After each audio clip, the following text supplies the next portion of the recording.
आपकी तहकीक भी है ऑब्वियसली कि ये जो स्टेट ऑफ हॉर्मस को जिस तरह से ईरान ने क्लैंप डाउन किया है, हम सुना करते थे माजी में इसकी बात, बट डू यू थिंक कि ये अमेरिकन्स ने भी इसको somehow they overplayed their hand and they did not expect कि ये हो जाएगा जिस तरह अब एक एनर्जी क्राइसिस भी दुनिया में आ रहा है?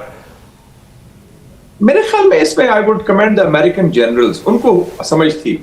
तो जनरल डैन केन जो आपका फेवरेट जनरल है ट्रंप का, उसने वार्न किया था कि जनाब जंग में आप जा रहे हैं लेकिन आप स्ट्रेट्स ऑफ हॉर्मुज का ख्याल रखें, ये ईरान उसको ब्लॉकेड भी कर सकता है, माइन भी कर सकता है। और ट्रंप ने कहा कि नहीं, वो नौबत नहीं आएगी, before they do that they will surrender, they will capitulate, he used the word capitulate.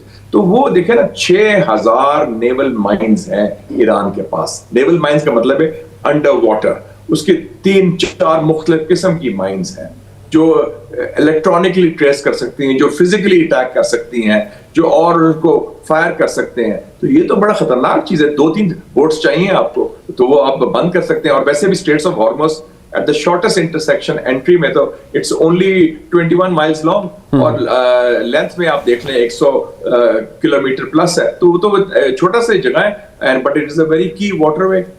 20% of oil, 30% of LNG, world shipping, trade, Dubai port, सारा कुछ, वो तो पूरी वर्ल्ड, ये इलाकाई जंग है लेकिन इसके असरात जो है आलमी मईशत पर हो रहे हैं, आलमी सियासत पर हो रहे हैं। तो ये इसकी तो सिचुएशन ये ट्रंप के कंट्रोल से बाहर निकल गई है। अच्छा, ये जो मिडल ईस्ट के अंदर इसका ऑब्वियसली ईरान शायद यही चाहता था कि एसिमेट्रिकल हो, फैल जाए, and rightly so they have done that.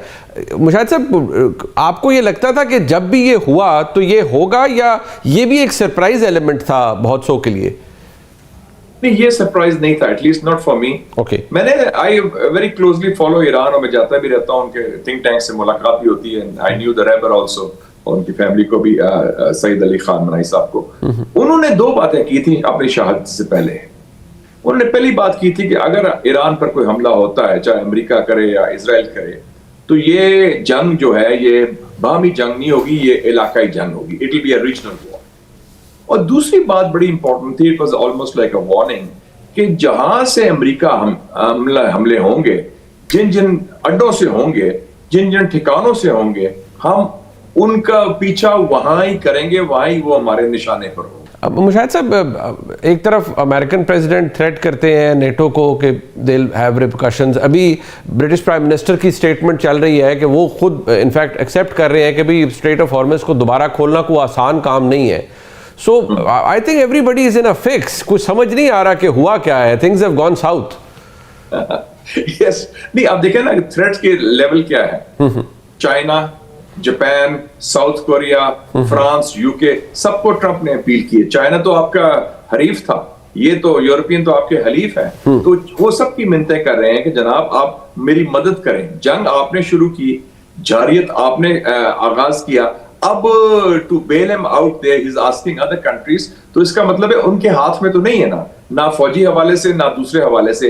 और जो आपने गल्फ अरब्स की बात की, वो बेचारे कह रहे हैं कि आपने तो हमें मरवा दिया, ये जंग आपने हमें पूछे बगैर शुरू की, और उसके नतायज हमें भुगतने पड़ रहे हैं। क्योंकि जो गल्फ ब्रांड था लास्ट 30-40 ईयर्स का, peace, prosperity, Dubai shopping festival, Bahrain, Doha, Kuwait, ये तो आराम से रिलैक्स करने की जगह है, इन्वेस्टमेंट की जगह है, वो तो मारे गए सारा। It's been hit for a 6।